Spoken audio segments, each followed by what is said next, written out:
मैं तभी ताबड़तोड़ यहाँ पे जैसे घटना हुआ उसी समय में यहाँ पे था। क्या देखा आपने? मैंने देखा सब जैसे गिरे वैसे में हम लोग पटरी से उठा के वो 3 नंबर प्लेटफार्म पे लेके आए, वहाँ से फिर ऊपर से करके लेके आए, एम्बुलेंस आई, कुछ लोग 4 लोग। कितने लोग गिरे थे?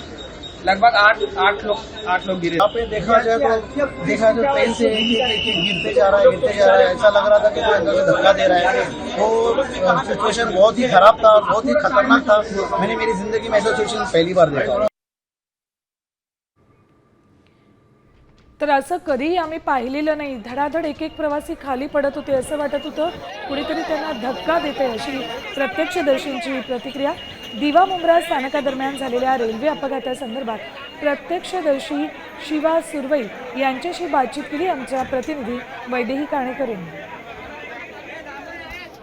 आपल्यासोबत मुंब्रा येथील झालेल्या रेल्वे अपघातातील प्रत्यक्षदर्शी आहेत। आम्हाला घटना घडली, मी इकडनं जात होतो का दोन्ही साईडचे ट्रेन आले ना, त्या टायमाला कसं सर्व साईडला होतात आणि जेव्हा ट्रेन दोघं गेले त्याच्यानंतर सर्वांनी पाहिला की असा अपघात झाला आहे, तर त्या लोकांनी कोशिश केला की जे वाचू शकतात त्यांना पहिला उचलून घ्या साईडला, पहिला जे वाचू शकतात त्यांना साईडला घेतला, मग सर्वच बॉडीला उचलून आम्ही त्या म्हणजे सर्वांनी उचलून पलीकडच्या बाजूला ठेवला।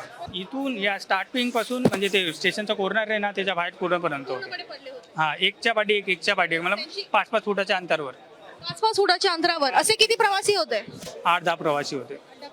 महिला होत्या का? एक महिला होती, फक्त बॉडी थोडीफार हळत होती आणि बाकी म्हणजे असं काही हे नाही, फक्त श्वास घेत होते। पूर्ण बॉडीचा स्ट्रक्चर चेंज झाला होता त्यांचा, म्हणजे हात कुठं आणि पाय कुठं, गळ्यात पाय आलाय, हातात पाय आलाय, त्या ठिकाणी त्यांचा असा होता। जेव्हा ट्रेन गेली पब्लिकने म्हणजे आरपीएफ वाले पुढे आले, ते लोकांनी वडावट केला, तो फटाफट सर्व लोक आले आणि उचलून त्यांना साईडला सर्वसामान्यांनी उचलून तेव्हा बाजूला ठेवलं की पोलीस प्रशासन होतं? पोलीस प्रशासन होते, हा आरपीएफ वाले सर्व होते इकडे। कॅमेरा पर्सन नितीन सवैदेही काणेकर, साम टीव्ही न्यूज मुंब्रा।